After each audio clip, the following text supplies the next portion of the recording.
Okay, so welcome to part one of my question and answers. I think there's probably going to be three parts, given that my first attempt took way too long. So here we go. Let's get started. I'm going to be answering these in the order that they were asked. Crosshair Jack asks, if you could get rid of any ism in the world, then which would it be and why?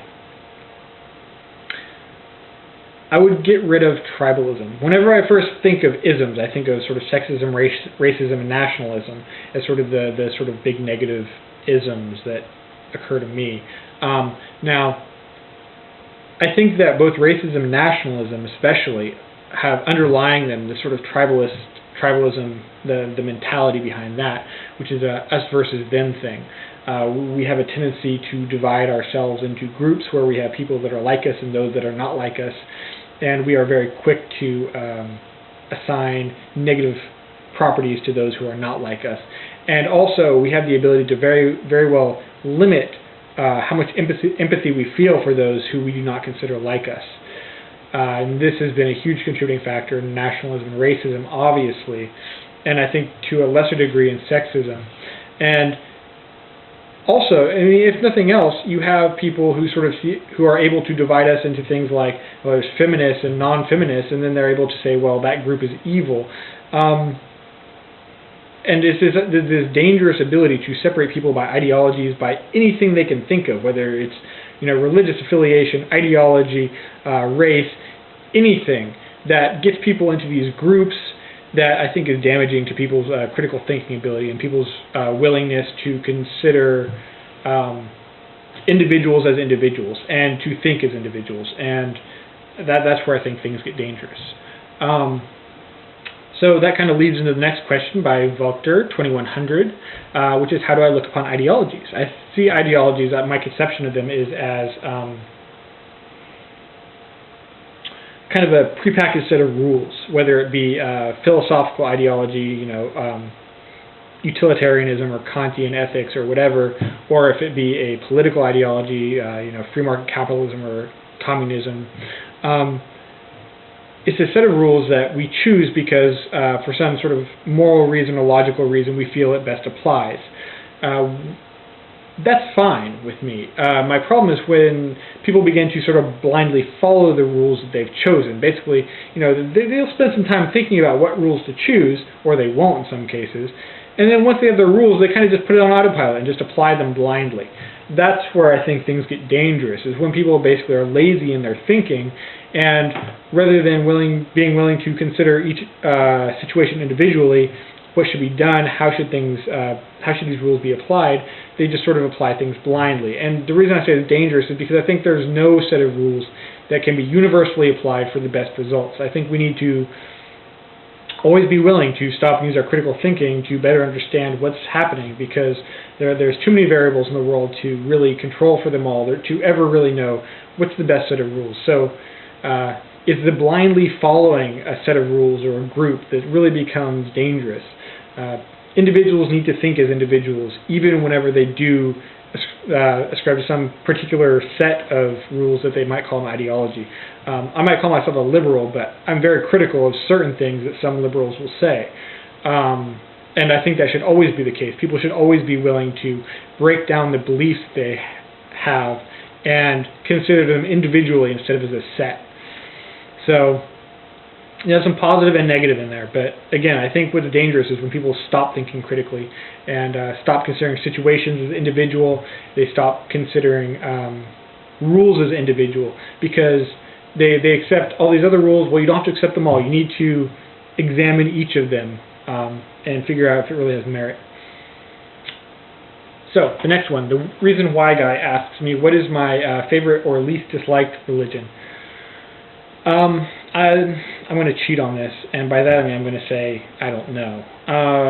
My reasoning is that, having been raised an atheist and always thinking religion's kind of hokey, I've never spent much time reading religious texts.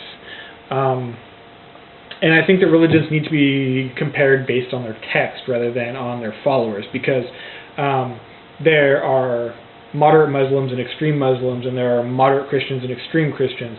And I think that moderate Christians and moderate Muslims have more in common than, say, moderate Muslims with extreme Muslims, or moderate Christians with extreme Christians. So it's not for me so much the religion as it is the followers in that case. So really the only thing that makes sense to me is to actually compare religious texts and the teachings and what they actually say. Now, I'm going to put a link to this because I thought it was really cool. I read an article in the New York Times about Buddhists in Tibet who, I believe at the behest of the Dalai Lama, were studying modern science and technology as a part of their training as monks. And a quote by one of them was something like, what we're looking for is truth, and so if we find things that contradict our teachings, we need to change our teachings. That was the most incredible thing I've read from anyone religious in so long. To see their religion as a seeking truth rather than anything else. That was beautiful to read. So I'm gonna put a link to that. And again, I don't know if this was a religious teaching or if this was an individual who had a very good grasp of what's important in the world, I think. But so maybe Buddhism. But anyway, so there you have it. Melancholy Guy asked 3 questions. I'm going to try and get through all 3 of these in this part of the video so I can sort of stop at a nice breaking point. First of all, do I believe in the death penalty? No. I have never heard a very good argument for what effect it is that it achieves, what it accomplishes, what it does well, and there's a number of things it does poorly, such as the issue of executing innocent people, which there's evidence that it happens less and less, but I believe it still happens. Whatever. Moving on. What should society do about criminals? I think most importantly we need to be looking at underlying sociological causes for what is it that pushes people into becoming criminals. Now, I'm not somebody who will absolve people of responsibility for their life because, oh, well, they grew up in this one way, of course they turned out this way. No, I mean, I think that doesn't make any sense at all. We need to be willing to hold people accountable. But if you can identify factors that create criminals, factors that create statistically more people in this situation become criminals, and you can change those things, you save the criminal from a lifestyle that ends them up in prison, so basically incarceration and the loss of their rights, and you save their would-be victims from the crimes that would be committed against them. It's far better to prevent more victims suffering than it is to punish people after the fact. So I think we need to put a lot of focus there. I think a lot of improvement could be made there, and it's a long-term investment kind of way of looking at it, which is not a way a lot of people want to look at it. So there you have that. And this does not address what we should do with people who've already been sort of institutionalized through prison. It's sort of a different question that I don't have a fast answer to, and again, it's difficult, and I'm not pretending to answer that in this particular video. Now, I think I'm running out of time on this part, so let me do the last one really fast. Do I believe drugs should be legal like alcohol and cigarettes? I assume you mean over-the-counter legal, not prescription legal, since you say like alcohol and cigarettes. Marijuana definitely needs to be legal. If for no other reason, then there's no argument against it being legal that's decent, and legalizing it will deprive drug cartels of a huge amount of their funding. It's economic incentive that's getting so many people murdered south of the border right now. We don't see a lot of this drug-fueled violence here in the U.S. compared to what you see in Mexico, where these cartels are openly fighting, murdering police officers, etc. That definitely needs to be illegal. Hard drugs are a much more difficult question, one that I don't pretend to have the answer to. My personal experience with them has sort of given me kind of a emotional response to the question.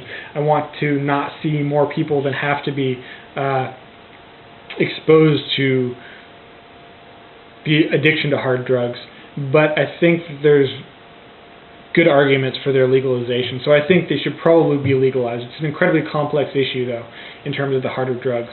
And again, I have a kind of an emotional investment in the issue, so I probably wouldn't be the right person to make the decision. So that's going to wrap it up for the first part. Hopefully you're not all terribly bored, and I'll be making the next video shortly.